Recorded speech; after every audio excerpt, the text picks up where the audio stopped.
that there was a natural area on the earth that the Temple Mount was deliberately built around. Everything began with a simple act: replacing a carpet, a routine restoration project inside. Jerusalem's Dome of the Rock took an unexpected turn. As workers rolled back the old rugs, they discovered something amazing beneath their feet. For generations were stunning Byzantine mosaics, some still intact, others fractured like ancient secrets.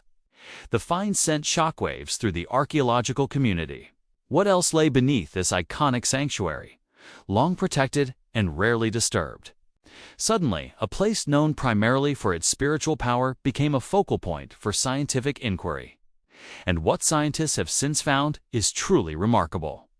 The Dome of the Rock is more than just a religious monument.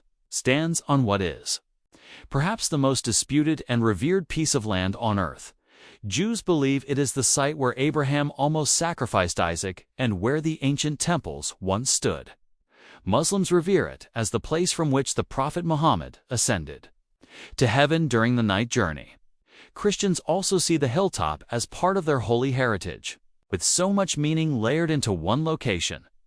It's no surprise that science, politics, and faith often clash here. For centuries, what lies beneath the dome has captivated imaginations. Stories of hidden chambers, ancient altars, and secret scrolls have inspired both explorers and mystics.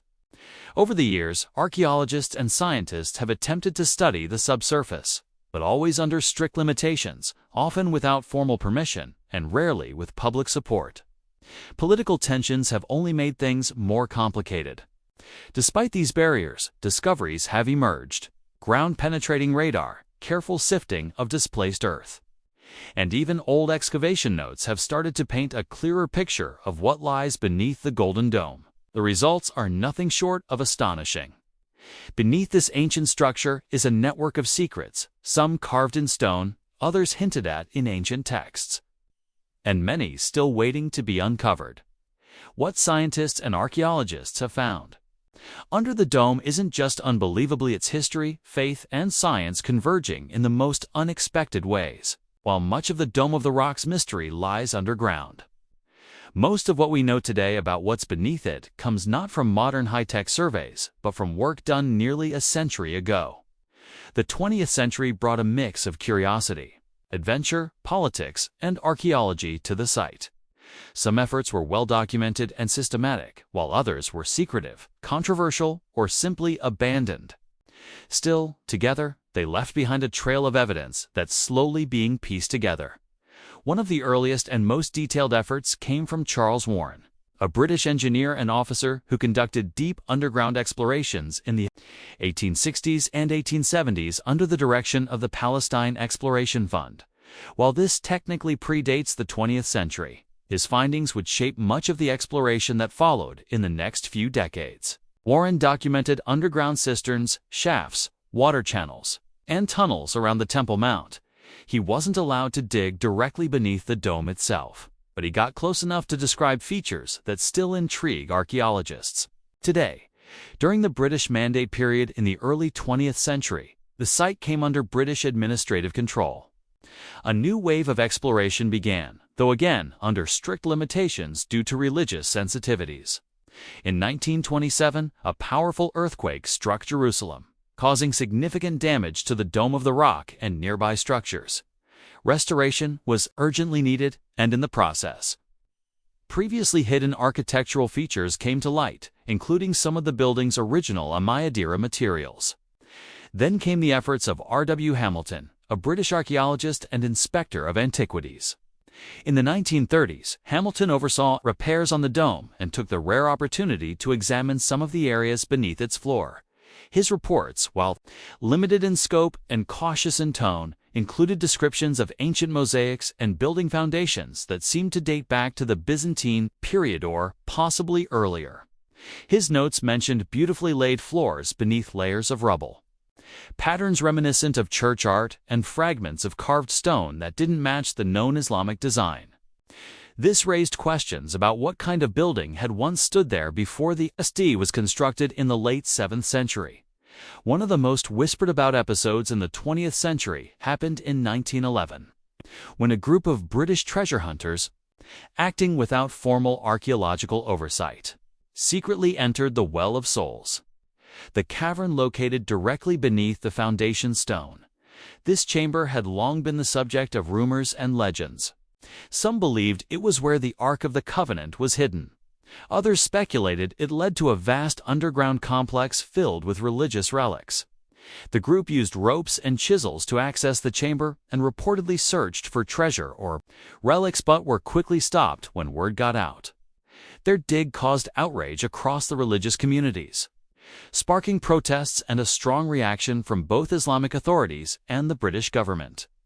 It was a reminder that while the curiosity of explorers is natural, it doesn't always mix well with the sensitivities of sacred sites. Later in the century, specifically in 1959, engineers conducting maintenance work on the dome's plumbing system discovered more unexpected features beneath the floor. There were sections of ancient pavement, and beneath those, signs of earlier construction, perhaps even predating the Islamic period. Unfortunately, these discoveries were not extensively documented at the time, and access to them remains off-limits. To most researchers today, another interesting moment came in the 1980s, when Israeli archaeologists began conducting radar and seismic scans of the area surrounding the dome. Though they could not physically excavate the platform due to political and religious restrictions, the scans revealed strange underground anomalies.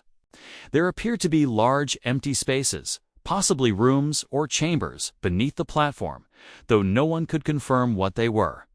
This only fueled speculation. Were they storage rooms from Herod's time, burial chambers, natural caves, or something else entirely?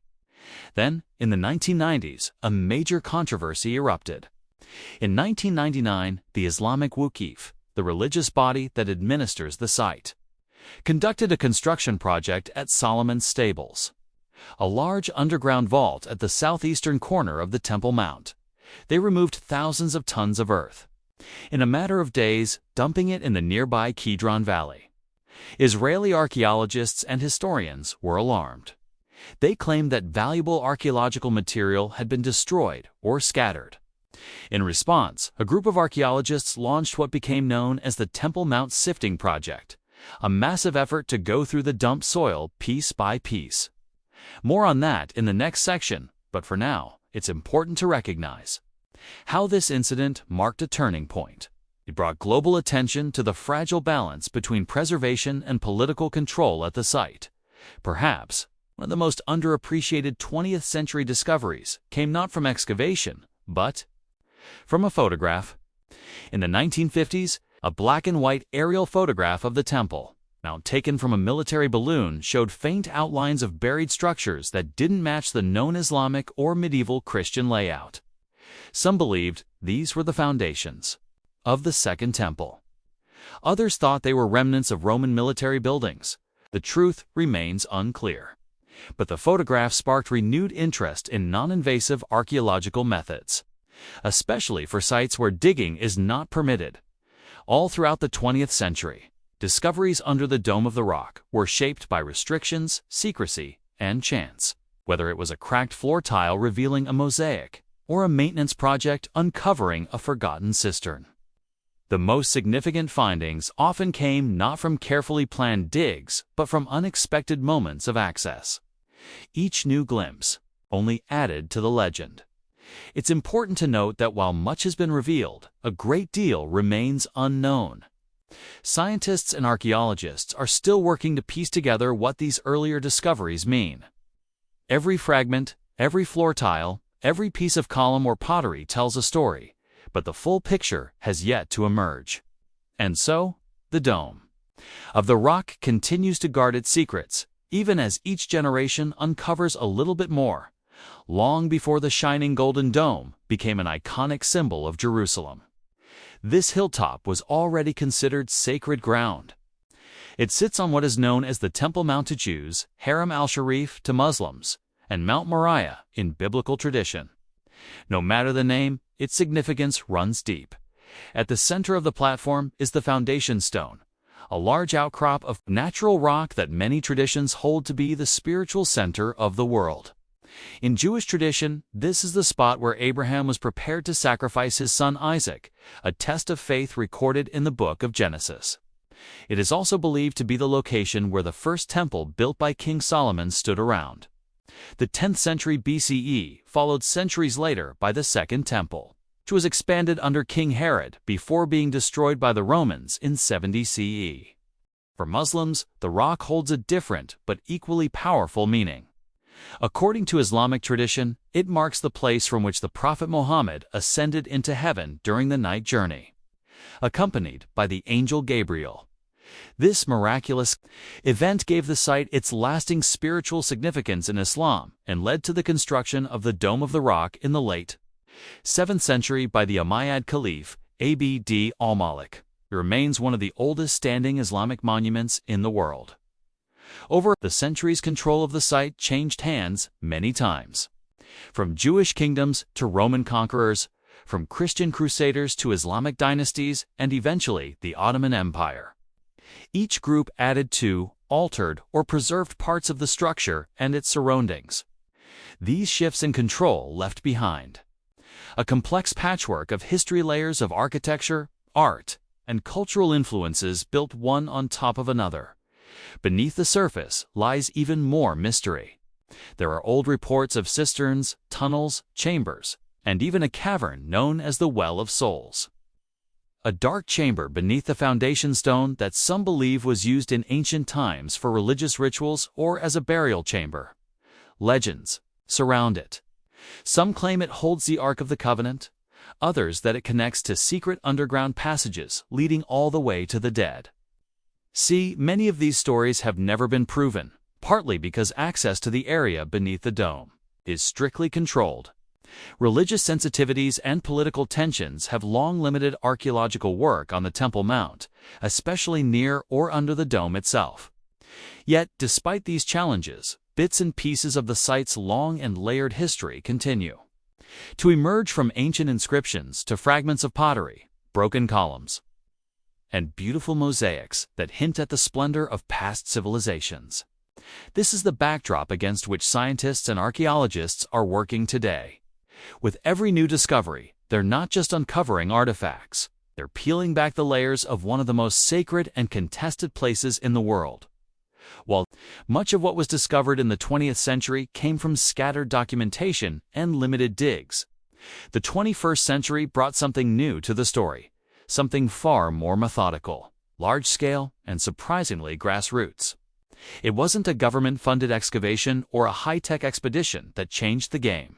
Instead, it was a quiet project that began with a pile of dumped earth in 1999. As mentioned earlier, the Islamic Wuquf carried out construction work under the Temple Mount, specifically inside a vaulted area known as Solomon's Stables. In the process, they removed around 400 truckloads of earth from the site without any archaeological oversight. This dirt, hauled away and discarded in the Kidron Valley, might have been lost forever, except that a group of archaeologists stepped in, led by Dr. Gabriel Barkay and Zaki Devira. The Temple Mount Sifting Project was launched in 2004. It began as a desperate attempt to recover whatever might have been thrown away. With little money and no official permits to dig on the Temple Mount itself, they did the next best thing: they sifted through the discarded soil, bucket by bucket. At first, the project was small. Volunteers gathered to help sift through the rubble. But as the word spread and as the artifacts began to appear, the project grew. Over the years, more than 200,000 people, students, tourists, locals, scholars, have taken part in the sifting. What they found was astonishing. From tiny objects came massive insights. Thousands of artifacts have emerged from the soil, pottery shards from nearly every period of Jerusalem's long history, coins dating back to the time of the Hasmoneans and Romans, arrowheads, weights, seals, fragments of ancient floor tiles, and even pieces of Christian and Islamic relics. These weren't just random items. Many of them came from clear historical periods, including the First Temple period, which dates back nearly 3,000 years. One of the most significant finds was a small, clay seal impression known as a bulla, possibly used to seal documents. The bulla bore the name of a royal official from the time of the kings of Judah. Another remarkable discovery was a crusader cross, likely worn as a pendant by a Christian knight who once walked the very grounds now occupied by the dome. Each item, small as it might seem, provided a direct link to a human being who once lived, ruled, fought, or prayed on the Temple Mount. More recent periods were represented too. Islamic era ceramic tiles, some believed to be part of the original dome of the rock decoration, turned up in the debris. There were also Mamluk and Ottoman coins, confirming the continued importance of the site over a millennium and more. What's particularly fascinating is that these items weren't uncovered through traditional archaeological digs. They were recovered through painstaking, sorting sifting earth by hand, washing debris, and cataloging every tiny find. It's archaeology in reverse. Instead of digging down layer by layer, researchers are trying to reconstruct a destroyed context, figuring out what came from where and when. The process wasn't easy. Since the earth had been mixed and moved, the stratigraphy, that is, the vertical layering that normally helps archaeologists date and contextualize artifacts, was gone. Researchers had to rely heavily on typology, the study of artifact shapes, and materials, comparison with other sites, and radiocarbon testing when possible. Even so, the discoveries spoke volumes. In total, over 500,000 artifact fragments have been identified, dated, and stored. Some have gone on display in exhibitions. Others are still being studied, but all of them help tell the story of a site that has been in continuous use for over 3,000 years. The project also inspired new ways of thinking about public archaeology because of its location and the political complexities involved. The Temple Mount has often been off-limits to archaeological science, but the sifting project offered a kind of workaround, one that not only recovered valuable information but also engaged the public in meaningful ways. Visitors from all over the world could touch history, connect with the land, and contribute to real research. The significance of these finds can't be overstated. Until the sifting project began, there was little physical evidence directly linked to the first temple or even the second temple on the Temple Mount itself. Most of what we knew came from ancient texts, religious tradition, or nearby structures. Suddenly, with a piece of pottery here, a coin there, and a royal seal fragment hidden in a clump of earth, the history became much more tangible. There were also surprising discoveries that no one expected. For example, some of the stones showed signs of ancient tool marks, suggesting that construction on the mount may have started even earlier than previously thought. Others hinted at periods of destruction. Burn marks on pottery and ash traces suggested fires that may align with known invasions and temple destructions. In a few rare cases, volunteers stumbled upon architectural fragments, including bits of column capitals, colorful floor tiles, and marble inlay pieces. These may have once decorated great buildings that stood where the Dome of the Rock now rises. Some of the tile pieces appear to match descriptions of ornate flooring used in Herod's renovation of the Second Temple, described by the Jewish historian Josephus. Yet despite the wealth of findings, many questions remain. What exactly did the first temple look like? What rituals were performed on the foundation stone? Did Roman or Byzantine structures exist here before the dome was built? The sifting project provides clues, but not complete answers. What it does show, clearly and powerfully, is that the Temple Mount, despite centuries of conflict and limited excavations, still holds rich archaeological evidence waiting to be uncovered, even from discarded soil. It also demonstrates that even under tight restrictions, science can find creative ways to uncover history without disturbing sacred ground. The Temple Mount Sifting Project continues today, now relocated to a site in al-Malik National Park. Though funding has been inconsistent and political tensions have at times threatened to shut it down, the project has endured. While the Dome of the Rock itself may be one of the most spiritually charged places in the world, it's also one of the most challenging for science. Archaeologists can't just bring in a backhoe and start digging. Religious and political tensions surrounding the site are simply too high. That's where modern technology comes in.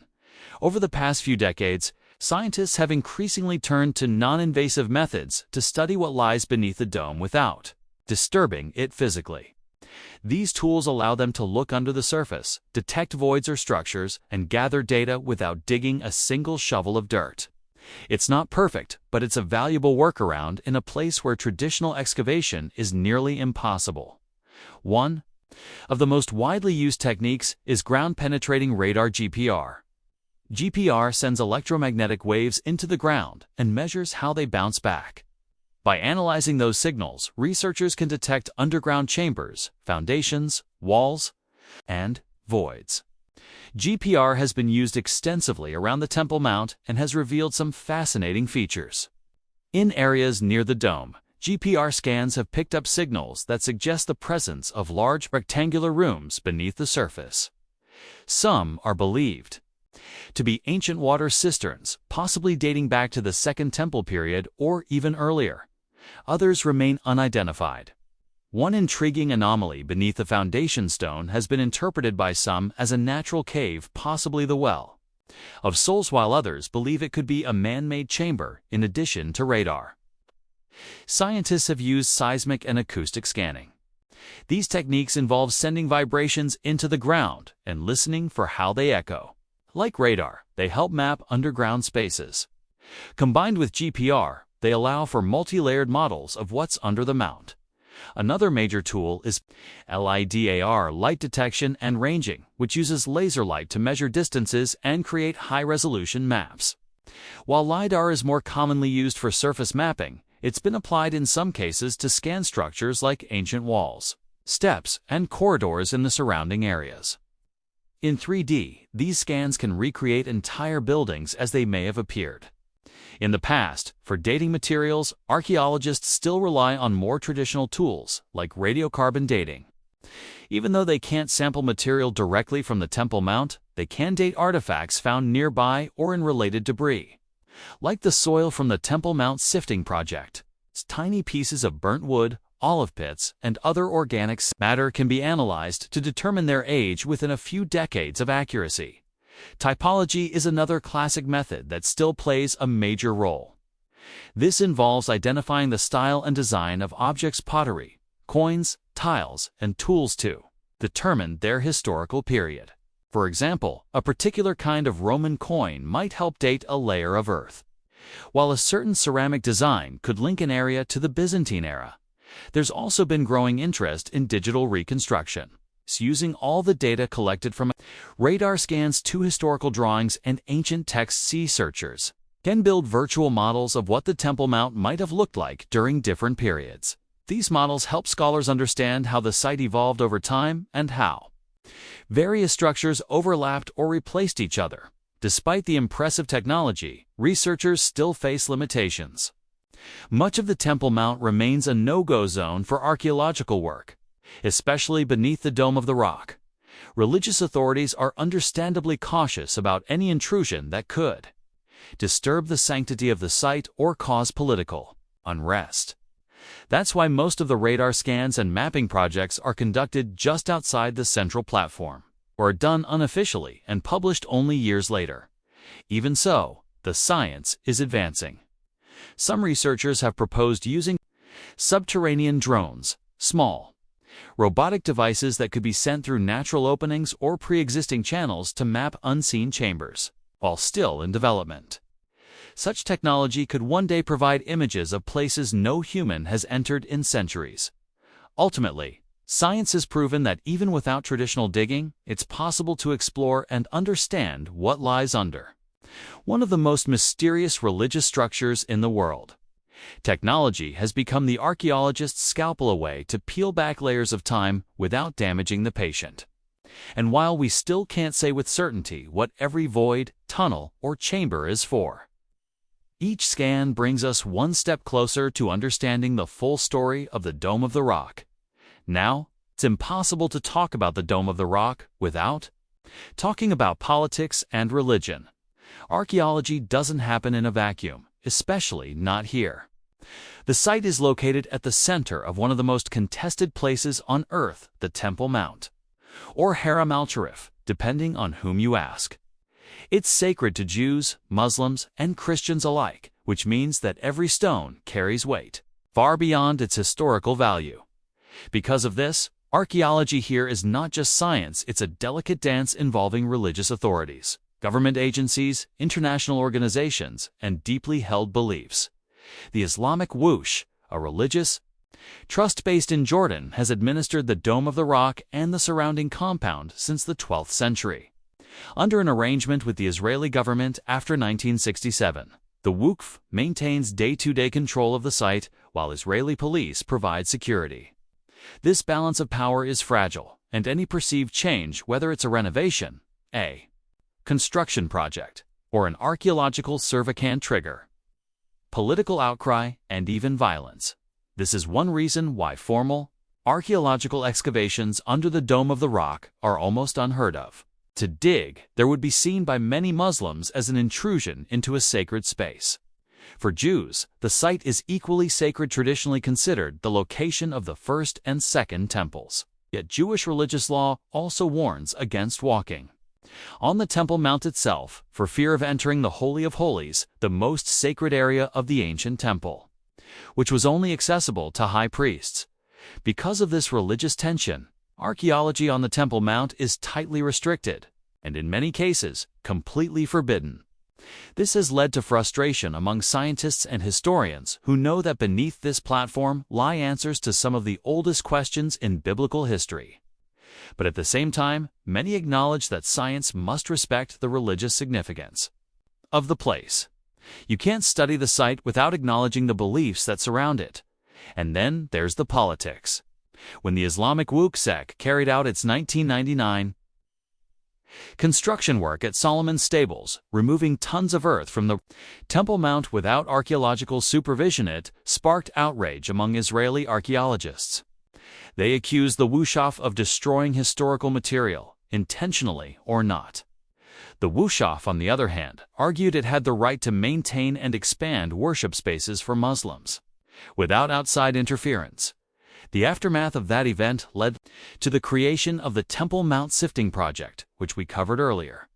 But it also led to greater tension between groups who saw archaeology either as a form of preservation or as a political weapon. International bodies like UNESCO have also gotten involved. In 2016, a resolution passed by the UNESCO Executive Board referred to the Temple Mount primarily by its Islamic name, Haram al-Sharif, and did not use its Jewish name at all. This sparked widespread criticism from Israel and from Jewish communities around the world who felt it erased Jewish historical ties to the site. Supporters of the resolution said it was meant to reflect the reality of current management and protect Islamic heritage. This kind of controversy shows how even something as seemingly neutral as a name can carry enormous symbolic weight. All of this puts archaeologists in a difficult position. On one hand, they're driven by a desire to understand history, to learn what people built, how they lived, what they believed. On the other hand, they must navigate a complex web of religious sensitivities, legal restrictions, and political pressures. Many scholars now advocate for what they call shared heritage. This idea recognizes that the Dome of the Rock and the larger Temple Mount area are important to multiple religions and cultures. Instead of claiming ownership, they suggest that these sites be treated as global treasures, studied carefully, preserved respectfully, and appreciated by all. That approach isn't easy. It requires trust, cooperation, and above all, patience. But in a place where the past is never just the past, and where every stone means something to someone, may be the only way forward. Despite everything scientists, historians, and archaeologists have uncovered about the Dome of the Rock and what lies beneath it, the site remains one of the great unsolved puzzles of the ancient world. There are still unanswered questions about the exact structure of the first and second temples, the purpose of the underground chambers, and whether relics like the Ark of the Covenant ever rested on that very stone. Yet the story is far from over. As technology advances, so does the possibility of non-invasive exploration. Tools like enhanced radar scanning, digital modeling, and even subterranean robotics may one day help scientists unlock secrets currently hidden in stone and shadow. At the same time, projects like the Temple Mount Sifting Project show that even discarded debris can speak volumes, providing connections to people and periods long forgotten. What's emerging isn't just a clearer picture of ancient Jerusalem, but a reminder of how layered, complex, and deeply human history really is. What scientists have found under the Dome of the Rock isn't just unbelievable because of its mystery or grandeur. It's unbelievable because it reflects thousands of years of faith, conflict, craftsmanship, and survival. The site has been destroyed, rebuilt, revered, and contested, but never abandoned. As each generation brings new tools and new eyes to the mountain, the dome continues to whisper its secrets, slowly, cautiously, but never without awe.